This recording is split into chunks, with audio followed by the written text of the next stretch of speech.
Saint-Paul Roux, la rose et les épines du chemin. Alouette. Les coups de ciseaux gravissent l'air. Déjà, le crêpe de mystère que jetèrent les fantômes du vêpre sur la chair fraîche de la vie, déjà, le crêpe de ténèbres est entamé sur la campagne et sur la ville. Les coups de ciseaux gravissent l'air. Oui, tu, par la cloche tendre du bon Dieu, courtisé de son tisonnier, de bruit les yeux, ces belles de jour, les yeux blottis, dessous les cendres de la nuit. Les coups de ciseaux gravissent l'air. Surgis donc, du somme où, comme morts, nous sommes, ô mienne, et pavoise ta fenêtre, avec les lys, la pêche et les framboises de ton être.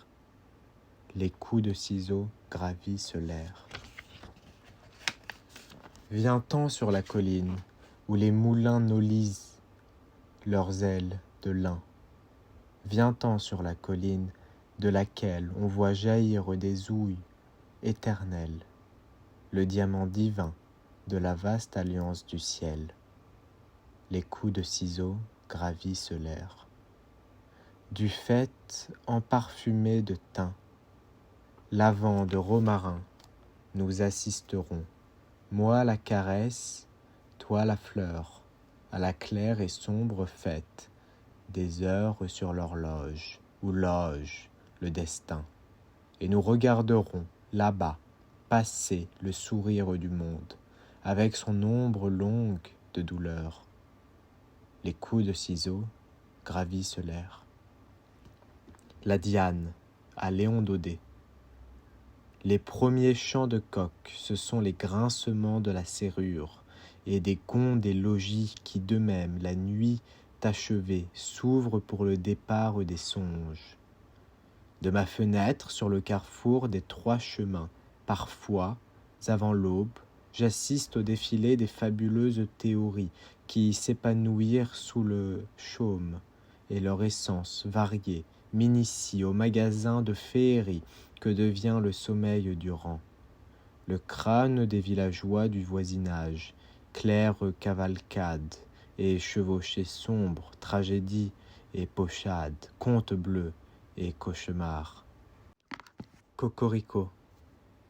Voici passer des reines et des rois pareils à ceux des cartes à jouer, des anges vidant leurs joues de neige en des trompettes de soleil, des seins dorés sur tranches, des seigneurs en soie d'arc-en-ciel, des demoiselles de harpe sur des coursiers de mandoline.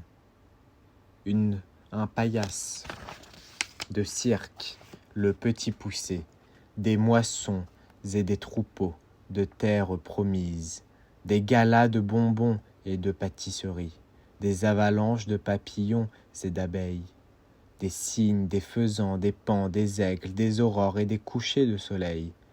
Voilà passer aussi des coups de poignard, des éclairs et des tonnerres, des bandes de voleurs, des batailles, des naufrages, des flammes de l'enfer, des dents de loup, des serres d'épervier, des coups de girafe, des trompes d'éléphants, des gueules de lions, des vautours et des tigres, des serpents et des caïmans, des requins et des baleines, des croque-mitaines et des léviathans.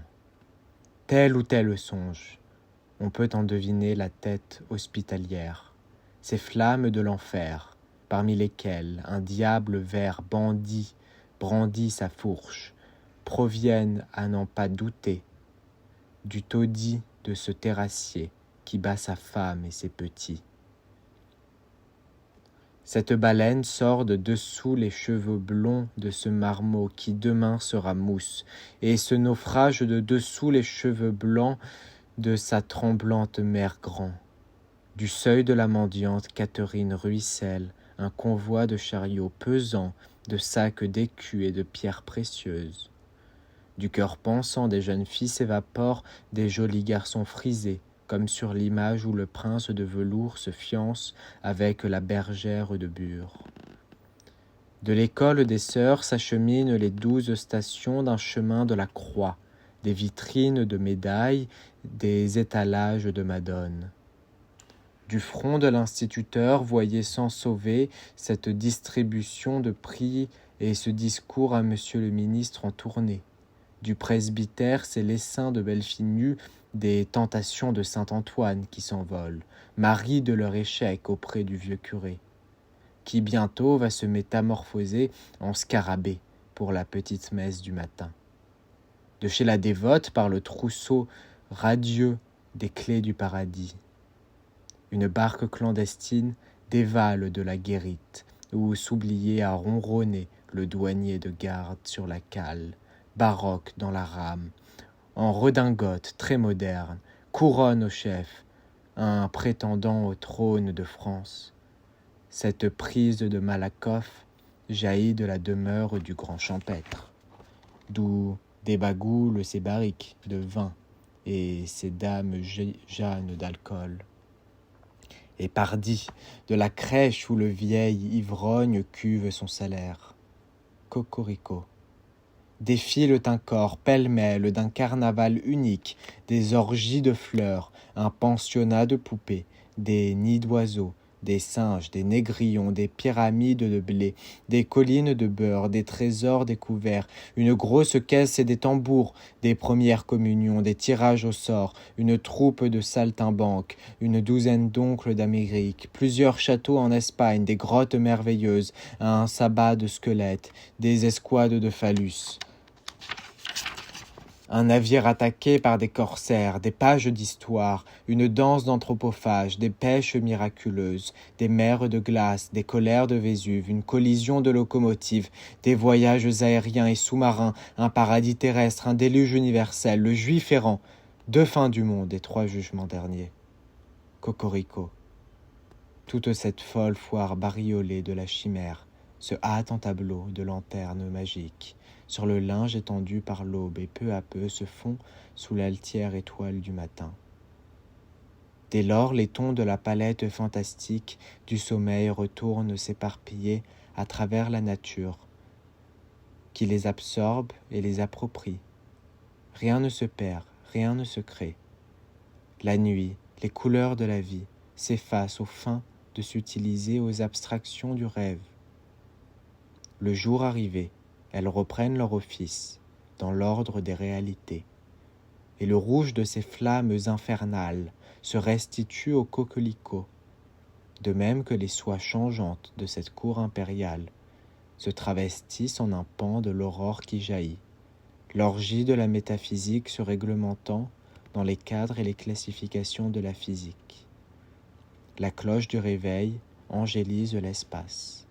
Le village s'étire, bâille, surgit et s'habille, et tend la main, qui vers l'aiguille, qui vers le fuseau, qui vers le battoir, qui vers la houlette, qui vers la férule, qui vers le calice, qui vers la bouteille, qui vers le pied de vache, qui vers la corde du puits, qui vers la pioche, qui vers la charrue, qui vers l'aviron, qui vers le gouvernail, qui vers l'aumône, qui vers le bâton de pèlerin, qui vers l'ombre suprême.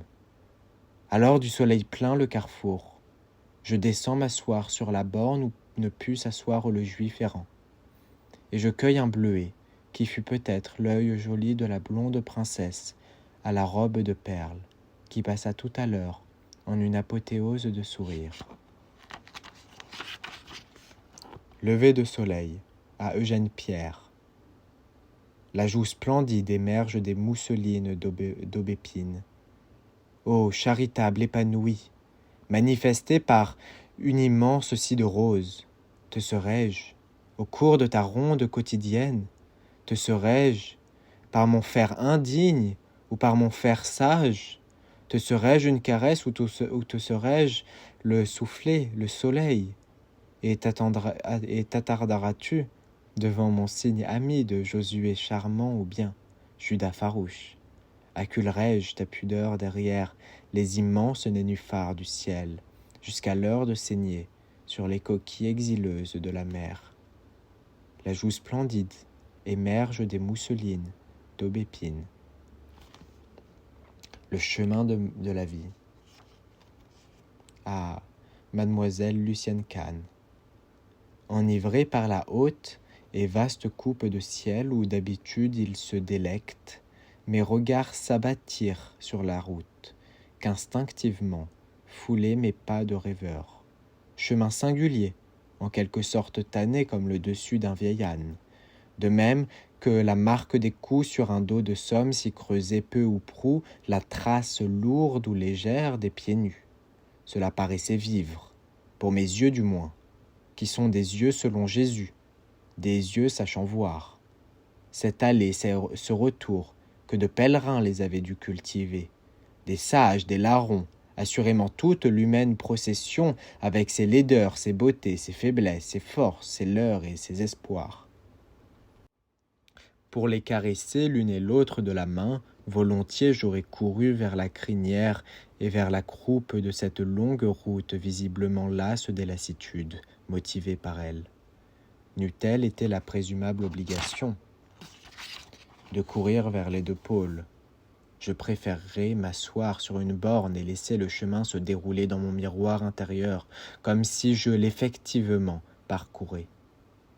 Étrange voie parmi lesquelles des tas de cailloux et des flaques d'eau symbolisaient les sueurs et les plaies, tandis que les échos prolongés en les grandes oreilles de pierres latérales et que les baisers restés aux emblèmes des bords suggéraient les voyageurs broutés par les horizons anciens. Moyennant le dessin circonscrit des orteils aux talons, j'évoquais les diverses catégories de passants. Par saison d'abord des enfants, des jeunes hommes, des vieillards. Et si les pieds, ces supports de qualité ou des défauts intimes qu'il nous faudra soumettre au plateau de la balance dernière, divulguent les successives époques de l'être, on parvient en outre à définir de cette délicate façon, grâce à la gamme de leurs empreintes, la douleur ou la joie des passants, l'humanité logeant en soi la cause de son charme ou de sa rancœur. Subtilité susceptible d'un poids, celui de joie ayant des ailes, mais des boulets et des chaînes, celui de la douleur.